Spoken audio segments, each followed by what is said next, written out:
It's a great thing about being classmates and we're all so close. And that's what makes this panel so interesting is I really relied on him to give me some help. I think a lot of those in-person meetings and is been really helpful to help grow our practices because we sit there and we talk about these things that are complicated and maybe, ask questions and feedback.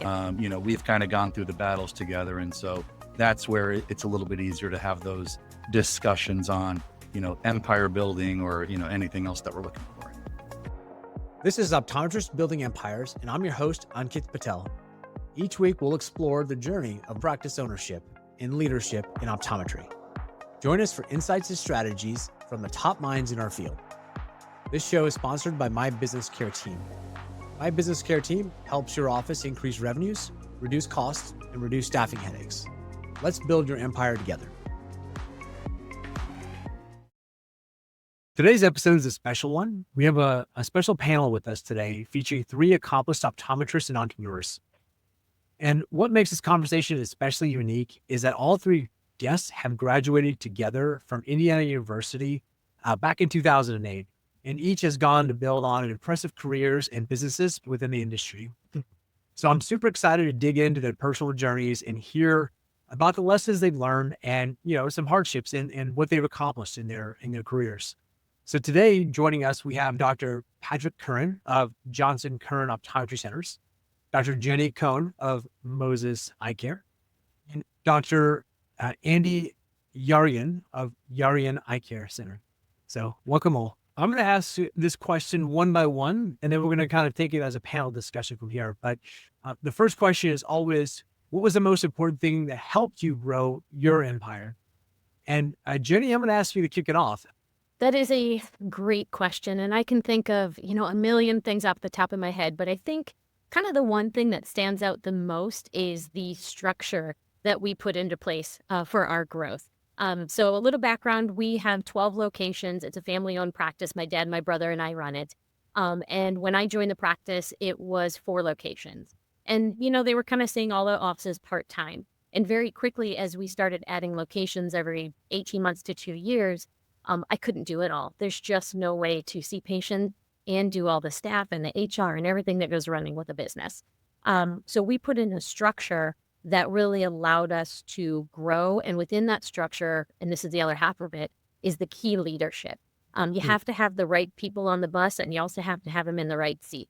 And if you can do that and have this growth potential with this structure, you can keep adding practices and growing and adding doctors. And it becomes pretty, I would like to say simple at that time, but that would be an understatement. But It allows you that growth, which is pretty cool. And I've definitely got a lot of questions there, which we're going to dig into. Andy, what about you? What would you say your most important thing was to building your empire? Yeah. So when I came right out of school, I didn't have a huge support system. I kind of had to figure that out on my own. And so, I came out and a little bit of background about me. I came back to my hometown. I started working with a doctor who had 1 exam room in an 800 square foot office. And I kind of just followed in his footsteps initially. And then a few years later, we built an office from the ground up, grew that, started another cold location, got another doctor started, then started a 3rd location, got a couple other doctors started. So kind of went that direction. But to back up and to even make that initial step to get to that, decision to build the building, it was mentorship. I needed some mentorship because I didn't have a lineage of family to help me out, and any brothers and sisters, nobody to help me. And I got to give a shout out to Dr. Kohn, Dr. Jeni's brother, Rob, another one of the Moses family there. I really relied on him and Jeni. That's the great thing about being classmates and we're all so close. And that's what makes this panel so interesting. Is I really relied on him to give me some help. And then I also sought out some professional coaching, which I'm still part of today, which is helping me develop that framework, help me to recruit, train, and retain team members and put the right people in place. And so to piggyback off of Jeni's success and what she said is part of her success, I would agree 100%. It's getting that structure into place. And what I've learned, which we'll probably talk about later, is I found the greatest distraction in growing your practice is seeing patients. I mean, we all love to see patients and whatnot, but you got to get out of the exam room, and coaching and mentoring, being mentored I think is a huge part of that success for me. What's the saying? Business, the business would be easy if it wasn't for the patients and for their staff, right? Absolutely. I like that. Patrick, how about you? I'd love to hear your take on what you think your most important factor was. Yeah. So I think, the baseline for growing an empire in optometry, number one, you have to recognize the opportunity, and you have to know that with that opportunity, there's going to be some risk along the way. So you have to be comfortable with that. I think the other thing is that, once you walk through that door, and you capture that opportunity, you do have to learn and understand the language of capitalism. You have to understand different metrics, which I think is a little different than maybe what you were taught in optometry school. And so I found that, as I went along, my journey, just, learning how, capital flowed and, how you measured, success, that will help you, get to those levels of, the empire that you're searching for. Yeah. I like it. So I'm going to re-synthesize what I heard back from you all. I heard a little bit of who matters a lot, having systems and processes. But I've heard the who part was not just the people working for you, but how you surround yourself with the people that are mentoring you. Along with, you got to know the what too, right? The financials and understanding the math is important. So kind of combining those three things really help. So I'm curious, when you guys were growing your practices, your careers, this is an interesting setup right here. We had the panel discussion, right? You guys had a good relationship back in OD school. How did you guys leverage each other? Because you had that community. Did you guys talk to each other a lot? Did you help each other? Was it like a little support group? Like how did you make that transition from 2008 to now with the three of you all?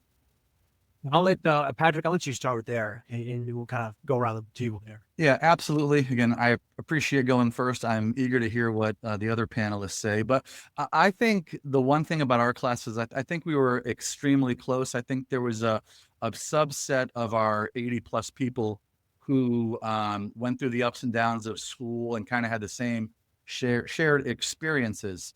So, we kind of knew what we knew and we didn't know what we didn't know. But then, as you get out and you start venturing down your own career path, you see through social media or other things online, you see other classmates be successful in their ventures. And, you kind of start sending texts or emails and then, seeing which ways help you, in your own journey. Absolutely. And I think that I've never hesitated to call Andy up and say, hey, I've got this HR situation. What would you do? Help me out here. And I think he's kind of done the same. And we're lucky. My brother graduated in 2006, so he hung out with all of us as well. So we're all kind of in that same age range. And we all get involved in our state leadership as well. I know Andy comes to meetings and Patrick's part of VOA. I'm part of IOA, our state association. And so we go to these meetings, we sit down, we sit at the bar, we have a few drinks, and we talk business, we talk shop. And I think a lot of those in-person meetings has been really helpful to help grow our practices, because we sit there and we talk about these things that are complicated and maybe, ask questions and feedback. And I'm also part of a study group called the Wise Guys that we've been part of for 25 years. And I think, to Andy's point, when you have a group of people that you can have these honest conversations with about how do you deal with these tough things, what works in your practice, what doesn't, that is an exponential rate for growth. And it also gives you the sense of security of like, okay, maybe I am doing this right. Okay, that's all right. Yeah, I like that. And Andy, how about yourself? How did you kind of work? Like, how did you keep relationships with your team? Obviously, Jen's brother was helping you out, right? Yeah. So yeah, how else did you guys support each other? Yeah, I think like she said, excuse me, meeting with each other, keeping in touch with each other, social media, like Pat had mentioned. But I think too, to be honest, and I think we all agree with this, we have a very friendly, it hasn't been spoken about, but it's kind of an unspoken. And it's not so much that I want to do better than anybody, but it's just a friendly competition. That's the way that I see it. It's with myself mainly, and I look at the success that Pat and Jen have had, and they've just grown exponentially. And, Jen's 4 times the size that I am, her practice is, and, Pat's 3 to 4 times the size. And, I'm catching up though, and I'm gaining traction, and I'm getting there. But it was a competitive mindset. Like, I can do better than them. Again, it was an open mindset. And I looked at them and it's like, wow, man, they're just killing it, doing an amazing job. I got to know what's the secret sauce. Hey, tell me. And the great thing is about Pat and Jen, they're not secretive about that. because they want me to succeed. We want each other to succeed. And we all want to do really, really well and do what's best for our profession, of course. And we feel that that's obviously within the scope of private practice optometry. And that's not a dog or anything else on, commercial practice. But I think that's it. And I think, meeting, like Jen mentioned, we're in the same state. So we have our state convention, we have a fall seminar, we all meet, we all sit down and talk. And it's like, I reach out to Robin, I reach out to Jen, and even Pat. Pat's been filling me in on the AI stuff. And it's like, I'm going to do that. I'm going to get on, Anthropic and Claude and start checking some of that out. It's time to introduce that. And then, Jen and her brother Rob helped me out a lot with insurance stuff, and helped me out with like, hey, what are you guys doing this? How are you guys handling this? How are you managing and leading all those offices and it not just being utter chaos? And we feel really comfortable in going back to our schooling, and building those relationships and that bond in school. Super comfortable to send texts. And I don't think there's any kind of offensive questions or anything. And anybody's going to be like, oh, you shouldn't ask that. That's off limits. I don't feel that way. I hope they don't feel that way about me. So, yeah. And I to Andy's point, and I think this is important for anyone listening, if you can have that core group of people that you can have those honest conversations with, and that they challenge your ideas, they just still go, oh, okay, great. Like, I guarantee anything I say, these two are probably going to point out all the weaknesses and make me defend it. And I love that, because that makes me stronger. It makes me better. And it finds these holes that I'm like, you know what? I didn't think of that. Let me fix that. It makes you more successful. Just as a sort of a lesson, just as a third party perspective, sounds like if I was going through OD school right now, I think that there is a point of emphasis to say like, hey, your folks that you're going to school with, develop those relationships to be lifelong career, personal relationships that you can take and help you beyond just school. I know sometimes we might have the attitude like, I just want to get in, get out to study, but that connection is really important, because everyone who's a T is like, oh yeah, the relationships make a difference, the people make a difference. I do think it's easier to have those difficult or challenging conversations when there's a level of trust. So I think just because we came through schooling together, we would be more trustful of those people in the class of 2008 or around our class, as opposed to, a different school or something like that. Not to say that, we don't trust our colleagues, but, we've kind of gone through the battles together. And so that's where it's a little bit easier to have those discussions on, empire building or, anything else that we're looking for. Well, they say you had to spend like 400 hours with someone to really get a really good relationship. So I'm pretty sure you all spent more than that in OD school together. I think we've passed that 400 mark for sure. Absolutely. So I'm going to ask a slightly different question. As you guys are growing your businesses, your locations, your quote unquote empires, what did you run into that you didn't expect? Like it was like, oh wow, that was a real surprise to me. Amy, I'll let you keep this one off. Yeah, I think the biggest thing is leading people and even patients, interacting with patients and how to handle complaints, how to handle pushback. But then I think there's that human capital side. It's like, you're the leader and you're the one that's got to set the example, and you got to set the tone, and you got to set the vision, and you got to be able to set the goals and which direction you want to go. So I think goal setting is obviously important too, and knowing which direction you want to go, but then to try to get everybody to move in the same direction is a challenge. And again, going back to coaching, that's really helped me out with that. But I think we all have a great work ethic. I don't think any of us are afraid to see whatever amount of patients and whatever amount of time is necessary to generate the revenue. That's the given, right? That's what you're taught out of optometry school, is to see patients and diagnose and treat and do those things. But the biggest surprise was that I think the financial aspect that Pat's mentioned is the P&Ls, the balance sheets, the cash flow statements and stuff. You gotta learn that. You gotta learn inventory management. You gotta learn where your metrics are at, so you're not, working your, what off. And then at the end of the month, you look and it's like, boy, I really killed it and I don't have any money. Where did it all go? And you gotta be able to manage that. But I think the biggest thing again is probably that leadership aspect and really, really getting everybody to move in the right direction. Patrick, how about you? What was something you ran into that you didn't expect? That's surprising.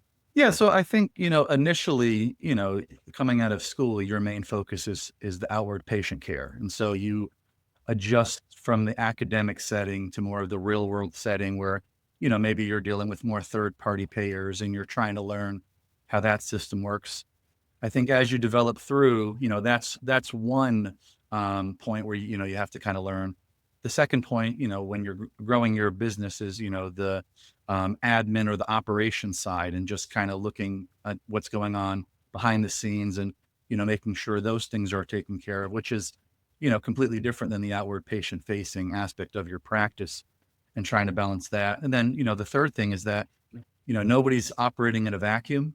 So you have outward market pressures as well. I think at least when, Jeni and Andy and I came out, we came out right when the financial crisis hit. And so, we've kind of seen some inflationary pressures on the business side as we've gone through. And then obviously with COVID in 2020, I think that's kind of exacerbated a little bit more. So, looking at everything, and, when Andy says, looking at the metrics, saying, okay, are those inflation adjusted? Are they real? And then saying, okay, am I going to have short-term success, long-term success? And then how do you map that out? So I think, maybe I was a little naive coming out of school saying, oh, once I get out of school, everything's going to be rosy. But then you kind of learn, okay, we've got these patient care issues, then you have these business issues, then you have these market issues. But I think, that can only make you stronger. I love this perspective. I like how you're building on that I think it's a good call now, because even optometry is not immune to market pressures like COVID or the crash of 2008, 2009. That was a rough time too. Remember that. Jen, how about you? What was something that, hey, you got hit in the mountain? Like, oh man, that was tough. Honestly, I think that running a practice and having the growth has been holding up a mirror to myself. And I think this journey of self-discovery was something I didn't expect. I am the type of person that if you work hard enough, you'll be able to achieve it. I think a lot of us in optometry school that become doctors are the same way. I'll just work harder. It'll be fine. I'll get it. There comes a point where that doesn't work. There aren't enough hours in the day. So you have to be able to delegate. You can't micromanage. You have to be able to step back and do all the admin things that these two have been talking about. And I think that I definitely had a lot of self-discovery, and running a practice was holding up that mirror, because I don't necessarily didn't love some of the things I saw, and I had to change it. And it was really hard to do. So I wasn't expecting that as a coming out of school and being a business owner. So let's shift to Patrick, the one person who had nothing wrong with his personal view on the world.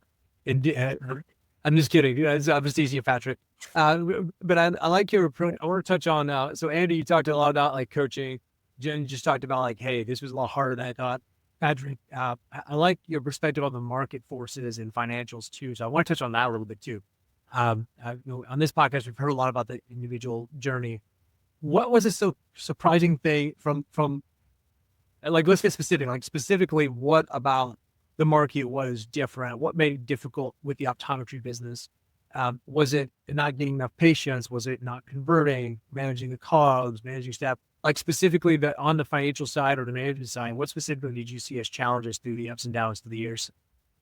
Yeah. So, and again, this is just my personal opinion. I think, when we come out of optometry school, we are very well trained for the operations of optometry. I think, you're a provider, you get your license, you have all this knowledge base, and, you can serve the patient very well to help them with visual clarity, and glasses, contacts, co-management of surgery, those are all wheelhouse things. And I think, as an associate, I think, that can be appropriate. I think, going back to the title of the show and, building empires, just kind of crashing through that wall, you kind of learn that there are other forces out there. I think, healthcare is in demand in, my state and the nation overall over the globe. I think there's a discussion about how you deliver that to the best of our abilities, both micro and macro. And I think, there are times where, providing patient care and running your business may have different incentives. And I think as the provider, you always have to make sure that you take care of that patient. And I think if you do that properly, it can be done well. Stepping outside of the patient care aspect, I think, provider reimbursements, I think, those are things that are always a topic of conversation. I think, young associates, expectations and just trying to learn, how they fit in the market as well, which is something that, I went through, when I first came out of school, but just kind of having those conversations, having that communication, and then having both, small picture of where your practice stands, but also the big picture of, inflation, compounding higher prices, and, how does that serve you as you go through your quarterly numbers, annual numbers, and just see where the trends are in your practice. I'm curious. So this is something I don't think that's been explicit, but this is how I kind of view the optometry from the outside perspective. There's sort of different modalities that everyone can practice. There's the modality that, hey, you're effectively access to care, rural shops, Medicare, Medicaid, usually Medicare heavy practices. But then there's the boutique, like a little more luxury retail, or a little more elective procedures, heavy dry eye, maybe myopia. So there's different ways you can practice. I'm curious, Patrick, use a lot of language around access to care. Andy, Jen, is that similar how your practice is run? Are they more access to care? Are they more boutique, a little bit more of a blend? What's your business model there and how's it run? And what do you see that Patrick is talking about? Can you build on what he's saying in terms of like the financials? Yeah. So for us, we are definite access to care. We have, we accept almost all insurances, including Medicare and Medicaid. We're a heavy Medicaid practice in multiple of our locations. My dad was born and raised in Gary, so we have 2 offices in the Gary area, which is high Medicare, Medicaid almost exclusively. So we have learned to navigate that. But I think what Pat said is, we're not trained for that. That's one of those surprises that you get out of school. And it's highly influenced by the market. We're very lucky to have a great system here in Indiana for Medicaid.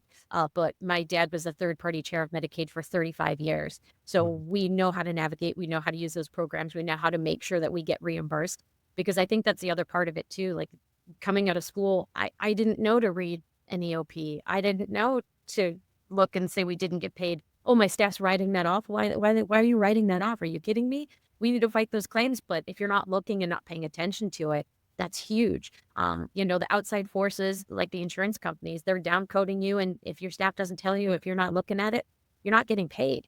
And that is so influential to your bottom line, so that you can do things like hire and have staffing and, give them increased in wages. And from your original question, I think hiring is my biggest market influence, making sure that we're keeping up with, cost of living, that the other market share around us, what other people are hiring in at. It's cost us to raise and kind of go back and forth.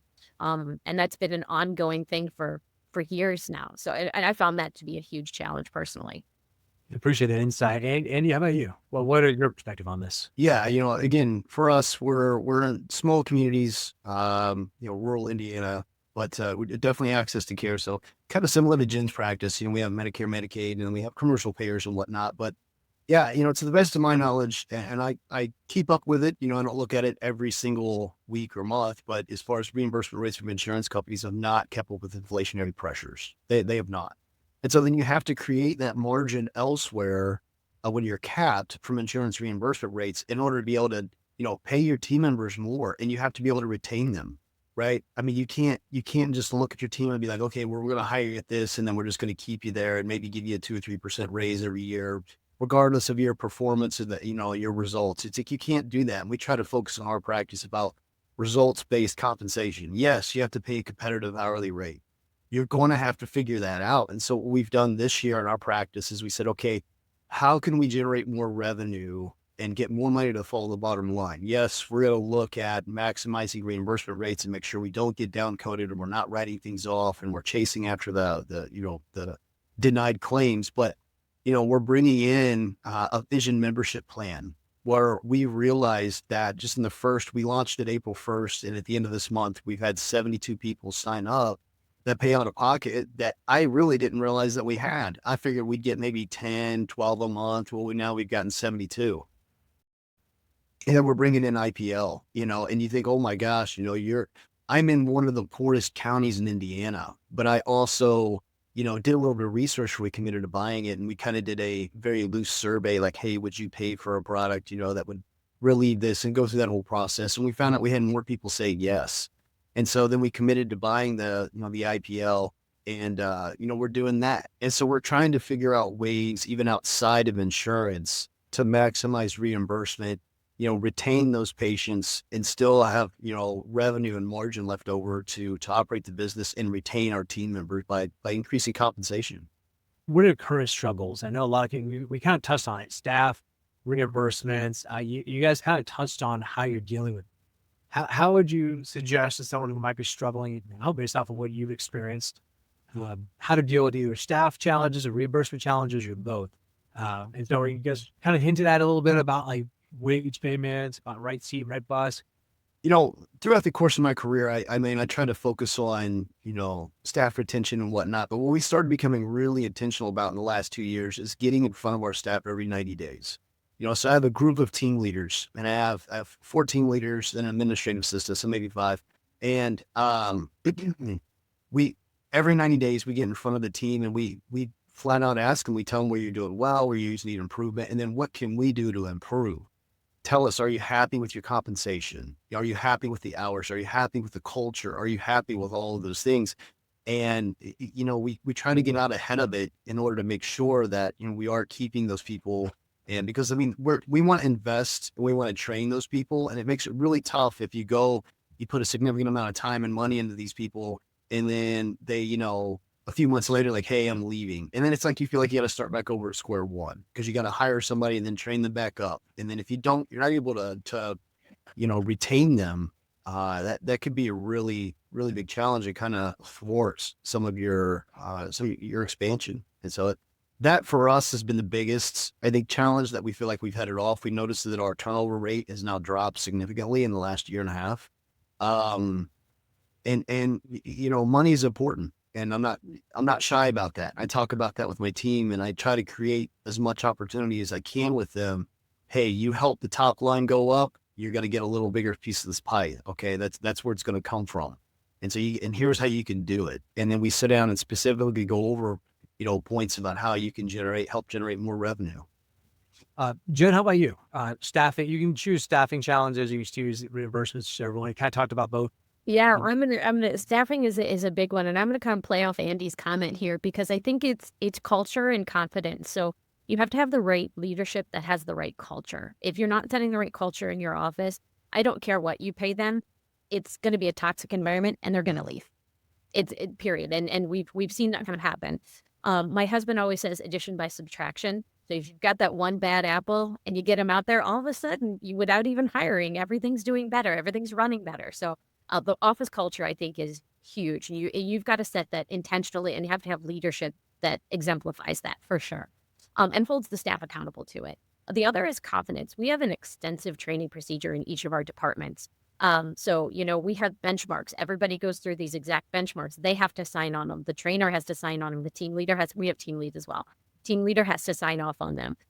And there's expectation, because I never want to walk up to a staff member and they say, well, I didn't know how to do it. You did, because here's your training and here's your signature. So there's accountability to that too. But when you hold them and you have these benchmarks and you have them trained properly and you put the time into training, they have more confidence and they take ownership of that position. And that reflects not only in their care that they're giving to patients, but again, the culture. So I think that's really important. And I think those are things that we've invested in over the years that have allowed us this continued growth that we've seen. I think one thing to comment on that, I think absolutely, Jen, I think that A players will not stick around with C players. They will not. And so we've learned that. And I think your level of success will be dependent upon the direct level of difficulty of conversation that you're willing to have. Sometimes you have to cut people, just like you said, you get addition by subtraction, and you got to protect the A players. So question for you all. So Andy, Jen, you guys are talking about the culture, how it's so important. I'm going to play devil's advocate. I'm a doctor. I'm not really a doctor, but I'll play one in this scenario. So I'm a doctor. I'm like, you know what? I'm seeing patients all day. I don't want to deal with this. Like, it's just one small thing. What if I just let it slide? I just don't want to hire someone, train someone, go through it all again. I don't have the time or energy to do that. So I'm just going to let that go, right? So Patrick, how have you dealt with that kind of friction? I mean, have you ever been in that spot where you're like, I just don't want to get rid of it because it's just easier to keep them? How do you work through that psychology? And depending, you can phone a friend too if you want to get help with this, if you haven't. Yeah. So I think, you have to have standards in your clinic. You have to have standards in your practice. And I think if it's important to the leader, it has to be important to the associate. I think my way of handling conflict points is much different now than it was a decade ago. And it's just because I've done it more and I've, I have some experience with that. There have been times where, I've dealt with, maybe an issue and I could have done it better. So, you try to learn from those experiences the next time something comes up. I don't think that conflict will ever go away, but I think if you address it in a more quicker or in an efficient manner with proper communication, I think you can get through reasonable stuff. I think kind of my demarcation is, is this reasonable or is this unreasonable? And then if it's unreasonable, then you kind of put it in a bucket and say, okay, there are rules that, the optometrists have to, stand by, whether it's your state or, your region. And again, you have to be conscious of what those rules are because, one of the things, again, I'm in Virginia. I kind of break Virginia up. You have Northern Virginia, you have Richmond, you have the beach, Virginia Beach, and then you have everything else. And so, we're kind of in everything else, but, there are really good things about our region, but the rules in the state of Virginia that apply to Northern Virginia apply to everything else also. So you have to be, conscious of that specifically when you're dealing with an associate optometrist. Yeah, I think when you're in those tough situations and you have somebody that doesn't want to deal with conflict, because let's be real, the majority of optometrists don't want to deal with conflict. And so they just turn the blind eye and they let it go. And I get it. It's instant gratification. You don't have the time to deal with it right now. But my concept is you're either going to pay now and have the instant gratification to have something smaller, or you're going to pay later. And odds are when you pay later, it's going to be a much bigger cost. So addressing those issues when they come up, when they're smaller, are much easier to manage than when they've compounded and they've snowballed. And potentially, like Andy indicated earlier, you've lost some good people or you've damaged that culture. So I know putting it off, nobody wants to do that or everybody wants to do that, but it's going to get you pay now or pay later. So, Andy, I'm going to ask you to build on that a little bit, but specifically since you got a lot of extra coaching and outside help, how has the coaching helped you kind of help with that able to have this hard conversation, if it has? I may make that assumption. Yeah, no, it has for sure. And so what you do is, I think we all agree we can't be everywhere at one time. We all have multiple locations, and we don't specifically know what's going on in other locations or at any given time. I'm not in the office all 5 days a week, but I've coached my team leaders, and I meet with them weekly. I meet with them an hour every week. We have an agenda that we go through. We do these things, and I use it as a coaching time. And then we do offsite retreats. Roughly every 90 days, sometimes 120, but then we use that as a coaching session for the team leaders. And then they are essentially representative of me. Okay. And so I try to delegate to them certain things, right? Like we don't write anybody up. I mean, yes, we document for sure.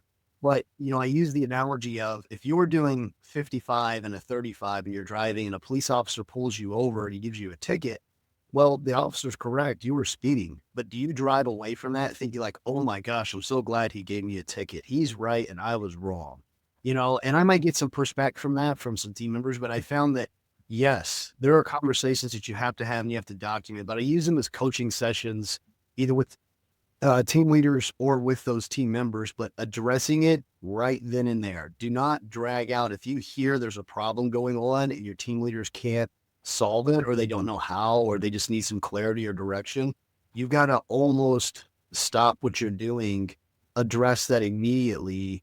And you don't want to act off of, being very sporadic or very, just really quick, irrational decision. But, by now we've done it long enough that we kind of know the scenario. There's really not a whole lot that we've had in our practices that we haven't addressed before. I mean, and so you got to address that right then and there. We had a situation a couple of weeks ago where there was an issue with a team member that had been here for almost 2 years, and she was doing a really nice job, but there was just something she said and did. It's like, that's unforgivable. You got to go. We let her go that day. And it's tough. It's really hard because she has a family and she has kids and she all these things, but she knows the standards. And if you let that go below the standard, the rest of the team members are going to see that and they're going to think the same thing. They're like, well, she got away with it. I can too. Now, Can we go back to a question here? You don't do write-ups? What? do documentation, and I do let them know that if it's a behavior that's unacceptable, I say, hey, listen, this is not what we want. We want you to go this direction. We try to coach them on that. And we do let them know, like, listen, if this continues, your job is in jeopardy. Okay. We just want to be upfront with that. But, and we'll document it. You can call it a write-up if you want. But I try to not be, it's more, I document this. Okay. And we'll fill it out that way. But You're nicer than I am, Andy. I am. I like the branding that you got there. It's not a write-up. It's just documentation with the warning you might lose your job. Yeah, no, we don't do that. I like that a lot. I'm using that one. I'm stealing that one. One thing I've heard that I've really taken to heart is like, hey, what you tolerate, you endorse.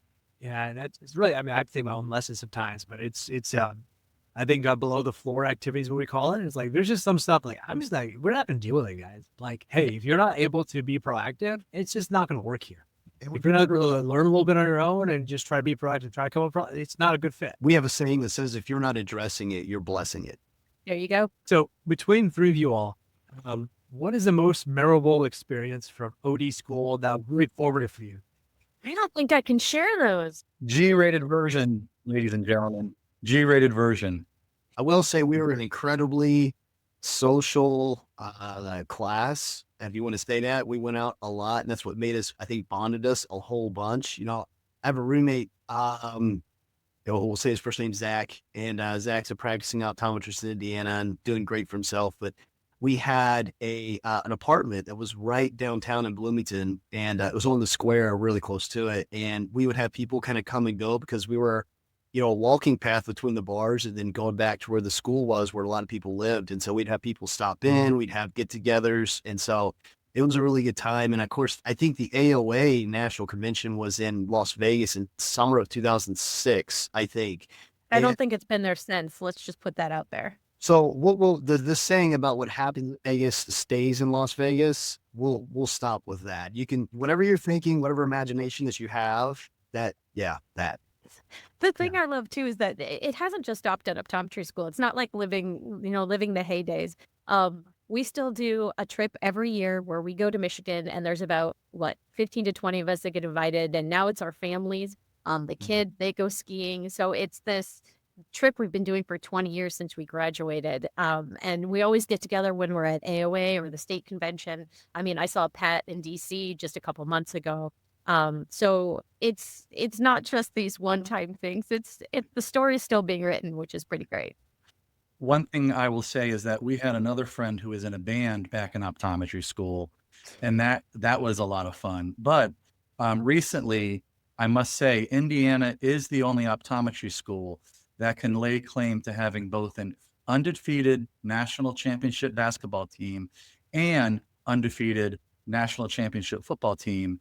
And our friend who was the drummer in the band, Andrew, me and him went to the game and saw a whole bunch of classmates and people we knew from school. So it was really neat just to experience that 20 years later, kind of in your middle age years and, still have, as Jen said, the memories keep on going. That's good. I love how you guys are such a close group. I think that's really seemed like it's helped you all out a lot since then. Yeah. So if people were to reach out to you all, where can they find you? Sure. Again, johnsonCurran.com is our website. Again, I'm on LinkedIn at Patrick Curran OD. Again, I travel to a lot of the meetings. I'll be going to AOA in June. Same thing on LinkedIn, Facebook, all those kinds of things, the old millennial site there.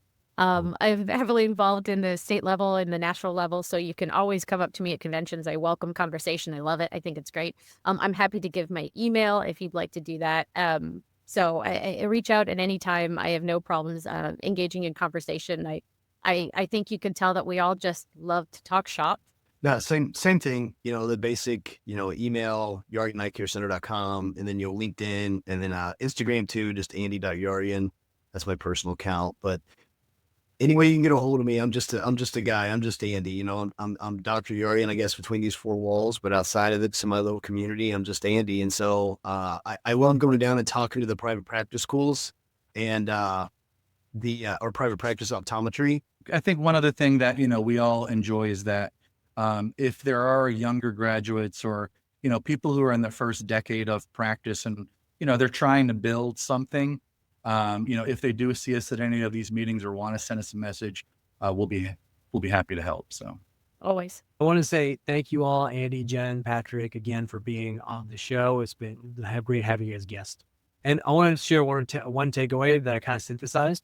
Obviously know your books, get some help, spot the people, but relationships really seem to matter, right? Like, I think, Patrick, I reached out to you, and you're like, let me get my other friends on here. Like, you're the one who suggested this, so I really appreciate that. So I think the relationships are really the foundation of everything that's made you all successful, if I would reflect back what I'm seeing. And so thank you for sharing all that. And thank you, audience. If you learn anything or laugh, please share the podcast with some friends. And if you make sure to subscribe so you never miss an episode. If you book a meeting on the meeting link, I'll send you a free copy of my book, Optometry Redefined. Thank you all for being guests on the show. And this has been another exciting episode of Optometrists Building Empires. We'll see you next time. That's a wrap on another episode of Optometrists Building Empires. Thanks for joining. For show notes and more, visit buildingempires.live. This show is proudly sponsored by My Business Care Team. My Business Care Team was born out of staffing challenges my wife and I faced together, managing multiple optometry locations. We refined our approach at Classic Vision Care and now offer our expertise to others. If you're experiencing challenges with staffing and you'd like to set up a discovery call, we'd be happy to help you and connect you with the right resources. We'll see you next time.